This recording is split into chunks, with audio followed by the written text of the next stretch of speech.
Welcome to class. During discussion about William Lebow's two case studies, one conducted in Martha's Vineyard Island and the other in New York City, a stratification of English study, we came across two frequently used terms. One was observer's paradox and the other was sociolinguistic variables. These two terms are very important and significant in order to carry out research in sociolinguistics. Because if you are working in the field or if you try to understand the sociolinguistic phenomena of language in action, language in use in a socio-cultural space, we need to understand these two terms.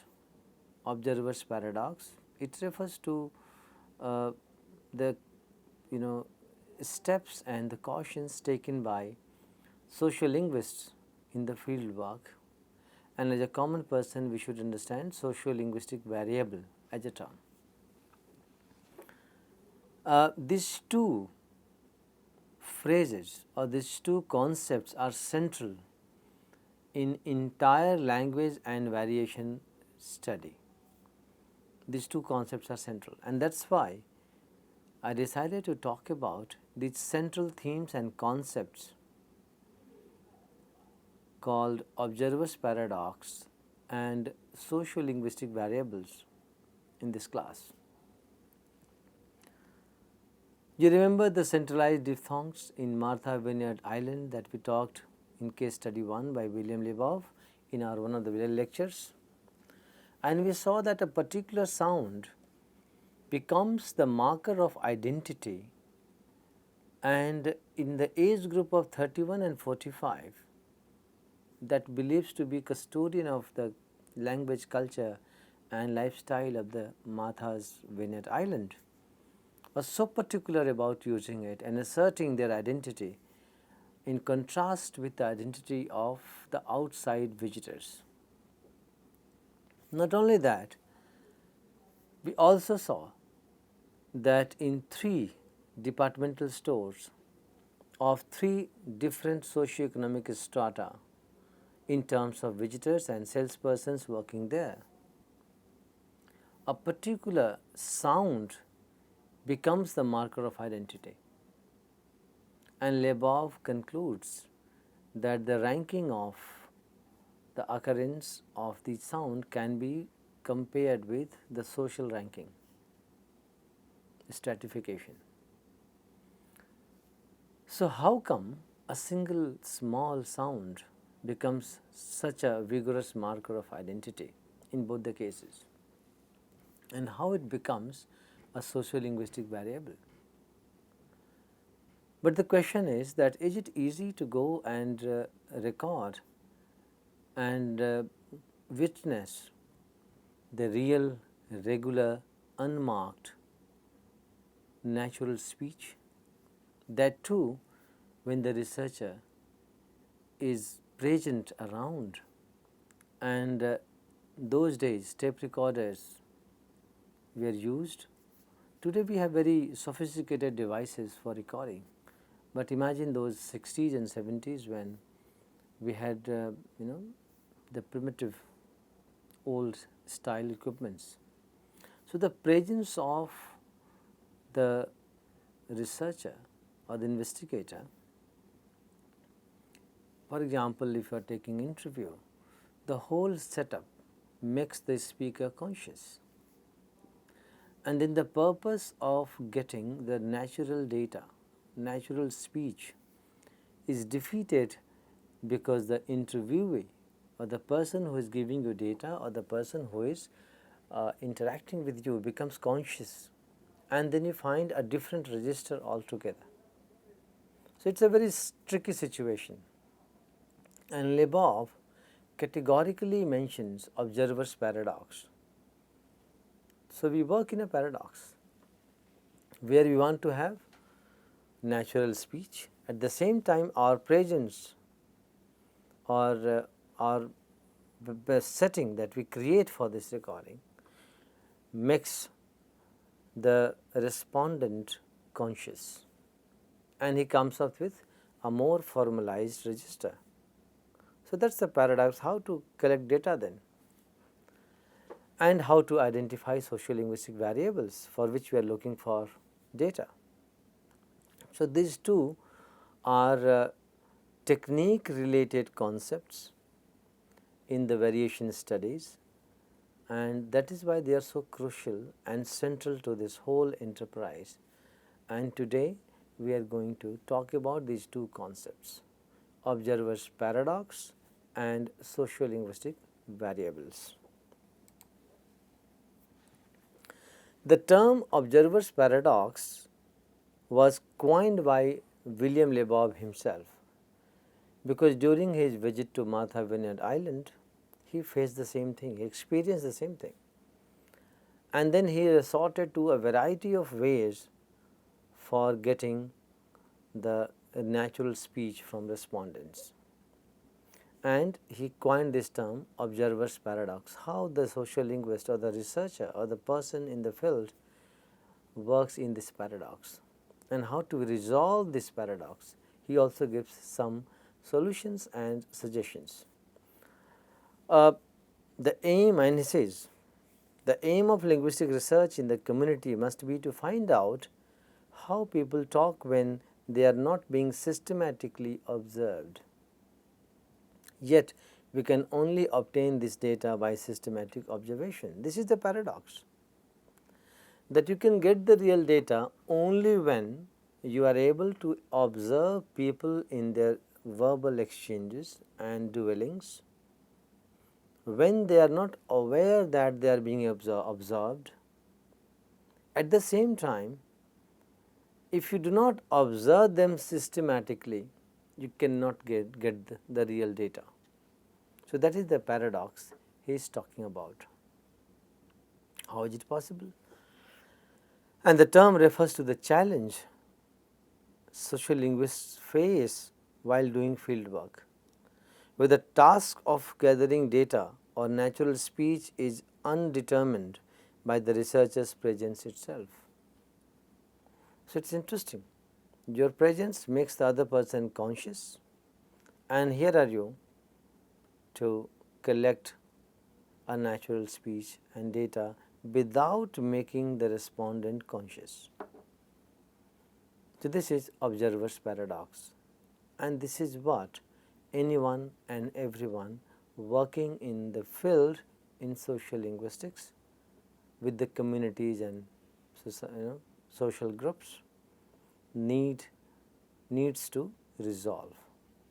So, observer paradox, what is observer paradox? Now, I think you are able to understand, and how to resolve this paradox in order to get the real data.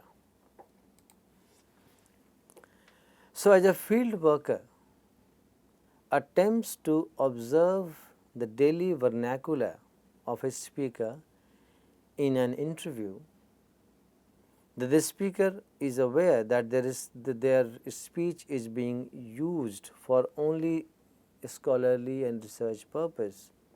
Still, he or she is likely to adopt a formal register. So, as a researcher or as a sociolinguist, when you approach a respondent, a group of respondents, you brief them your intent, you brief them about the purpose of this study, and you get the consent from them.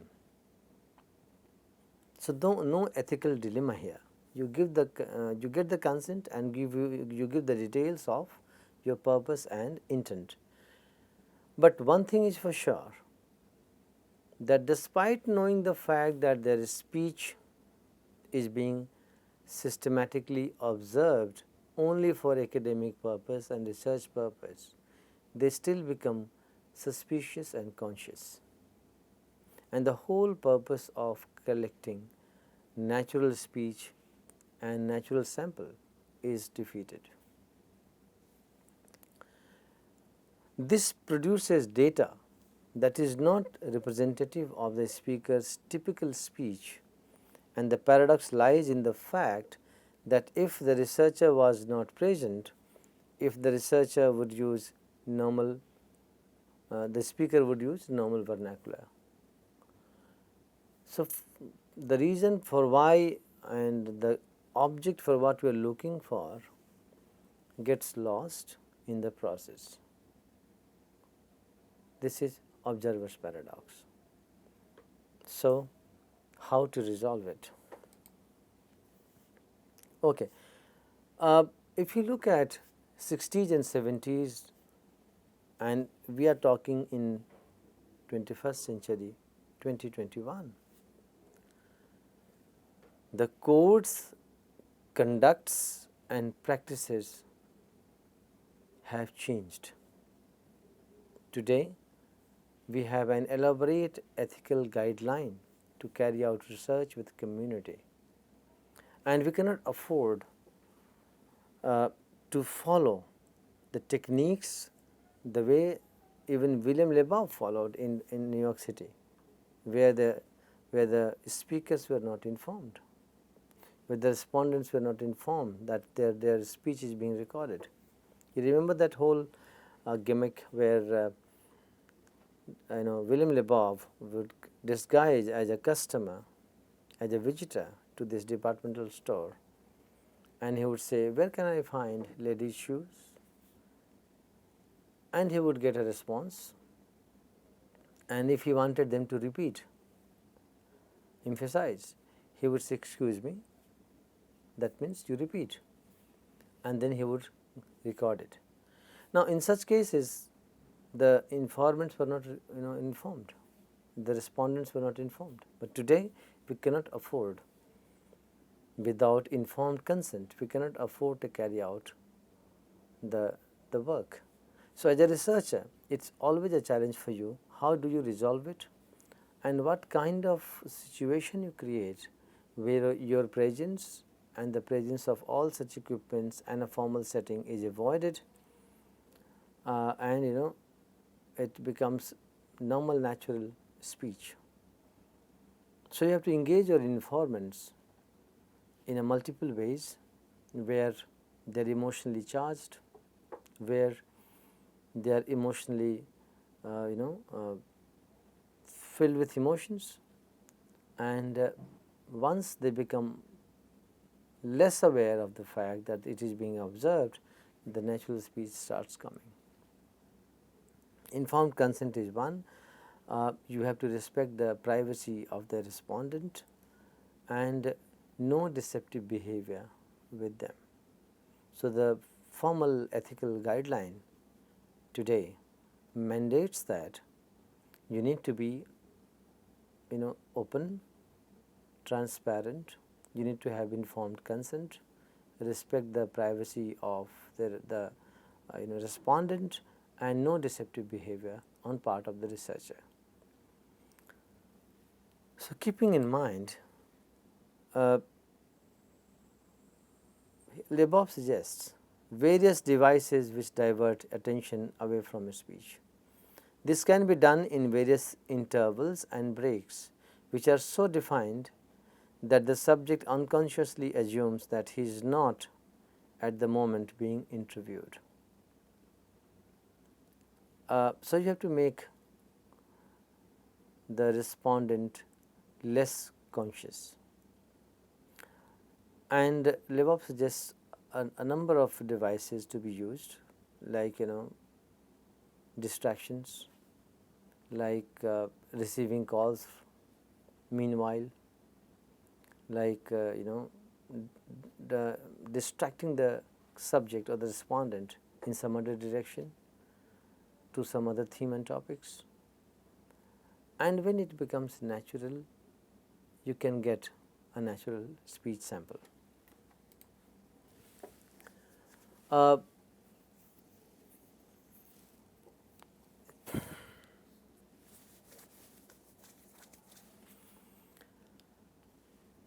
What is important is that as a researcher, we have to be in the field to collect casual, regular, unmarked expression.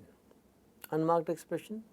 Unmarked expression means where out of all possible choices, the most frequent and natural choice that the respondent makes. Because if the respondent tries to make another choice which is not normally a choice for regular speech, then that is a marked expression. Unmarked means which is natural, spontaneous and a regular choice in terms of any word, sentence, expression, any idiomatic expressions, whatever. So, during his Martha Vineyard Islands survey, Lebov tried to influence and charge the respondents with emotions. So, for example, danger of death questions. So, he would ask, have you ever been in a situation in which you were in a serious danger of being killed? And this question would make the respondent nostalgic and lost his own ideas, remembering and narrating any such event where he or she felt the danger of death. Possibly one of the examples of Martha Vineyard's Island story or research, there was a person who remembered how he was almost killed by his brother, and interestingly the wife was not even aware of it after so many years of their marriage. So, she would push them to this emotional area where they will be emotionally charged and talk about the issue or the event. They would recount those moments, and they were so emotionally charged that they will forget that they are being observed, that they are being recorded, that their speech is being systematically observed. Questions like, often he becomes involved in the narration to the extent that sign of emotional tension appears. So, Lebov recounts in his 1972 work. He frames the objective of such initiatives and works in his 72 account. He says, the aim of linguistic research in the community must be to find out how people talk when they are not being systematically observed. Yet we can only obtain this data by systematic observation. So, he continuously talks about this paradox and the ways you devise and invent to remove this paradox. That is important. Another thing important is that when we talk about language variation, it is not simply a different dialect or a different register or different style of speaking, degree of formality, but it is more of a natural social phenomena. Because as a professor, when I talk to you in a class, my register is entirely different. Same person who meets you in the corridor of the building or maybe in the marketplace or in a mall, my style of talking to you will be different.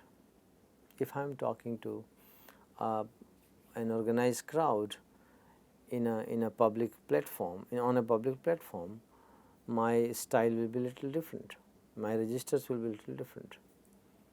If I am talking about some technical area like oceanic engineering for that matter, if I am talking about electronic engineering or computer science, my jargon or the technical words that I will be using in my dispositions will be entirely different.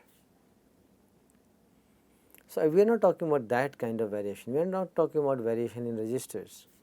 We are not talking about variation in style. And to know more about registers and style, you can watch the video that we did on registers and style. I am not talking about different dialects.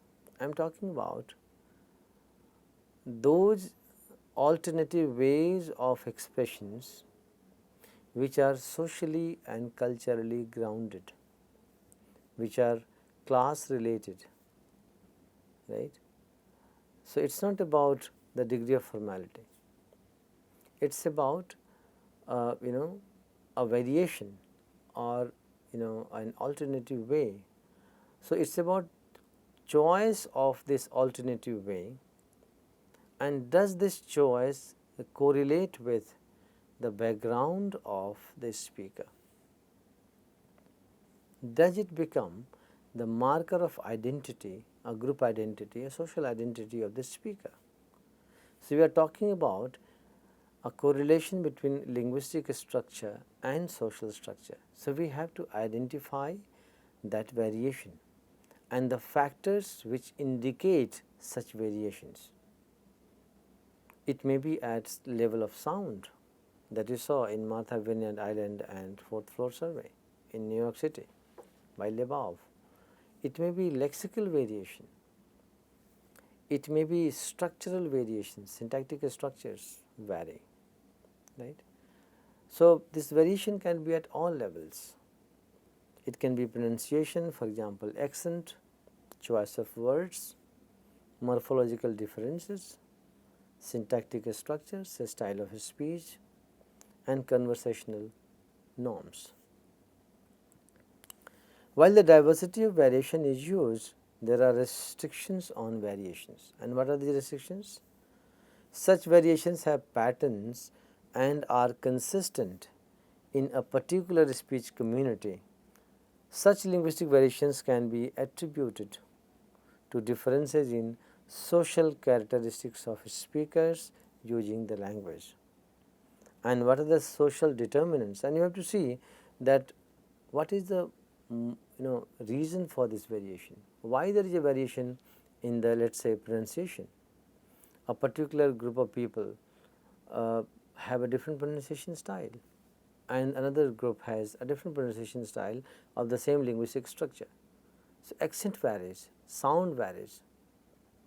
Is it the case that age becomes a factor? A particular age group uses the language and with this different style, and another age group uses the language with a different style. Like recall Martha Vineyard Island case, where age group of 31 to 45 people had a deliberate conscious attempt to raise the central vowel sounds in order to identify and express solidarity with the native inhabitants of Martha Vineyard Island, and also stand in opposition to the visitors, summer visitors. And they wanted to show that they are different from the mainland speakers.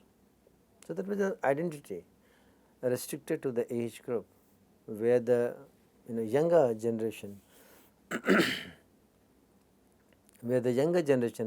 would take over this change in style later on, and the older generation did not pay any attention. So, age may be a factor. So, age group as a social indicator. It can be gender, possibly men talk differently and women talk differently in a cultural conversational style.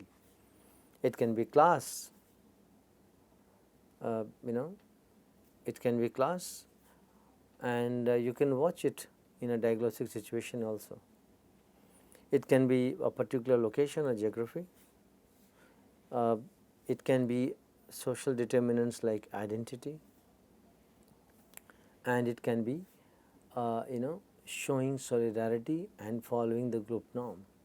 So, you have to be very keen observer of these variations, and also you have to find the social determinants of these variations.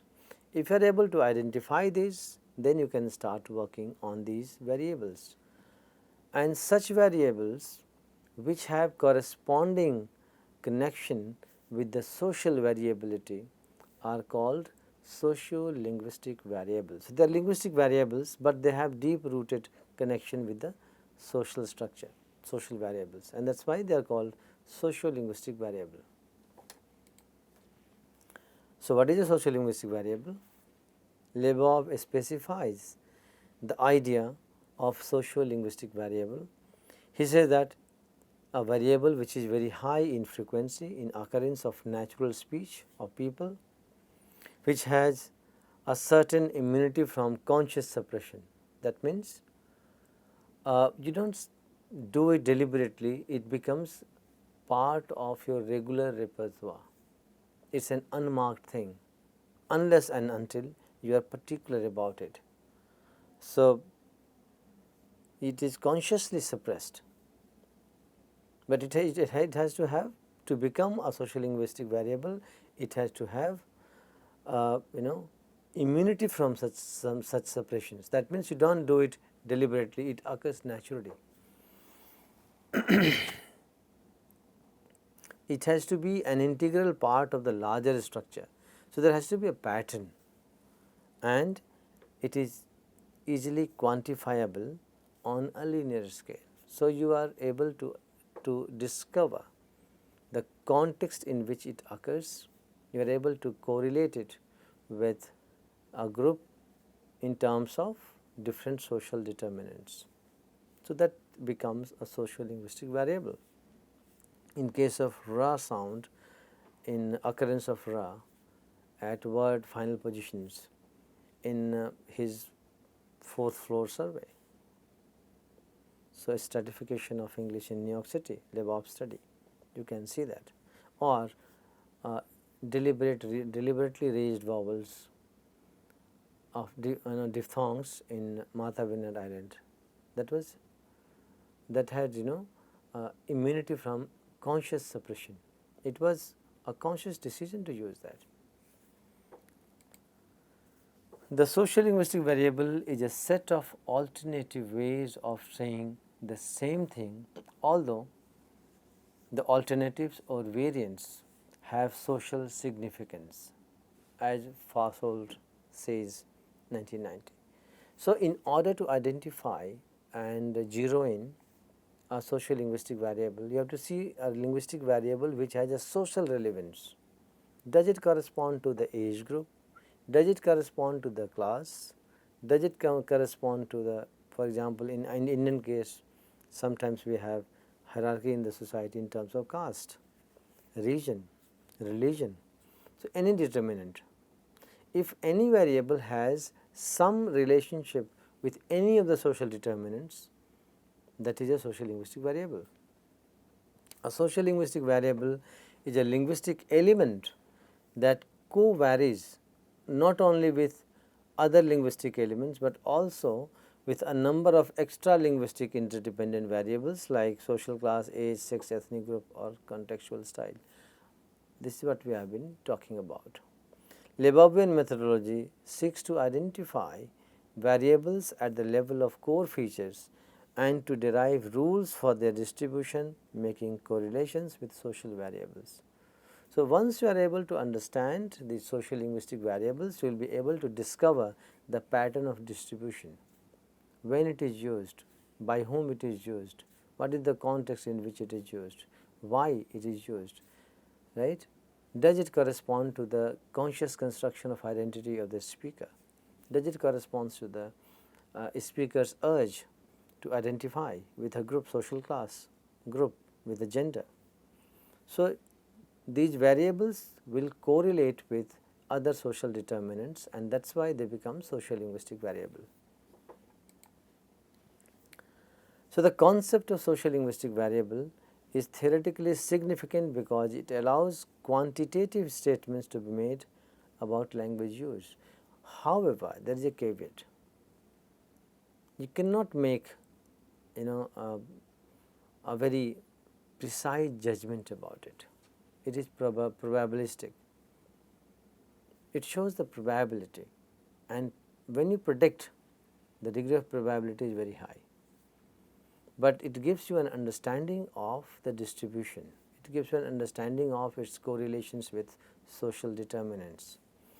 Gumpers 1992 says sociolinguistic variables are themselves constitutive of social reality and can be treated as part of more general class of indexical signs which guide and channel the interpretation of the intent. So, today we talked about two important central themes in social linguistics and specifically in variationist tradition pioneered by William Lebov. Number one, observer's paradox, and number two, sociolinguistic variable. It is a linguistic variable which has social significance, and that is why it is called sociolinguistic variable. And the paradox is that we are always in this dilemma, and our situation is so ironical that as a researcher you are looking for a natural, casual, unmarked, spontaneous expression and data from your respondent, but you yourself become a reason for a conscious changed formal register. So, you are looking for natural speech and you become the cause, because in your presence, in the presence of a formal setting, or the fact that the respondent's speech is being recorded and systematically observed, it makes the respondent conscious. And when the respondent becomes conscious, the respondent gives you an alternative formal register. So, you do not get the natural speech. And at the same time, the ethical guidelines tells you that you cannot deceive and you cannot have a deceptive behavior. So, you have to have informed consent of your respondent, and that is why you have to be very creative and thoughtful in removing such problems in while collecting data in the field. So, you have to come out with categorically creative ideas to resolve this paradox where your presence becomes an obstacle in your intent of getting natural speech. Lebov used multiple methods in his own work and he cites those. You as a researcher and as an investigator can devise your own mechanism, and tried and tested mechanism is to influence the speaker and make the speaker or the respondent emotionally charged. Use some distraction techniques, receiving a call, walking around, moving from a position, or making the respondent comfortable and making him forget or her forget that his or her speech is being recorded and systematically observed. For collecting or for identifying social linguistic variable, it is a very scientific method of doing that. You have to have a larger sample, preliminary observation, and almost kind of pilot study before you figure out a social linguistic variable. So, you have to have multiple samples and then you have to analyze them and see if a single variable or set of variables appear to be frequent, evenly distributed, and natural in the speech sample you have collected. And this is how we go about the research in variations, language variations, and this is the practice of variationist tradition pioneered by Lebov. So, remember these two concepts, observer's paradox and sociolinguistic variables. We will continue our discussion on the impact of Lebov's work and the emergence of variationist tradition in understanding language in society and how it influenced follow-up works by a wide range of people, wide range of scholars all across the world. We will talk about it in our next class. Tuned in, and this is it for now. Thank you very much.